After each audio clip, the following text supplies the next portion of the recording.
ជំរាបសួរបងប្អូនអរគ្នានេះខ្ញុំមកក៏មិនលបឲ្យបងប្អូនមើលបងនេះសិតព្រោះអាដៃក្រាស់បងប្អូនហើយបងប្អូនត្រូវការលបពោះលបស្កាបងប្អូនតាក់ទងមកខ្ញុំហើយផេកខ្ញុំមានលក់រូបឃ្លុំរូបបនទឹករូបអីបងប្អូនអានេះសិតតែ VIP បងប្អូនអានេះប្រភេទ2ជាន់បងប្អូននេះ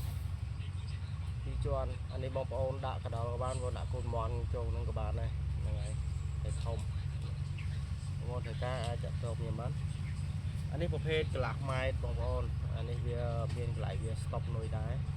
ហ្នឹងហើយធ្វើជាតិនៅកដោក៏បាននុយកូនមន់ក៏បានណាហ្នឹងហើយអានេះប្រភេទមួយជាន់យើងប្រើនុយលាតហ្នឹងបងហ្នឹងហើយមួយជាន់អញ្ចឹងបងប្អូនមានចំណាប់អារម្មណ៍ហើយការរូបឃ្លុំហើយនឹងនេះប្រភេទលបពោះលបស្កាយហ្នឹងបងប្អូនតាក់ទងខ្ញុំ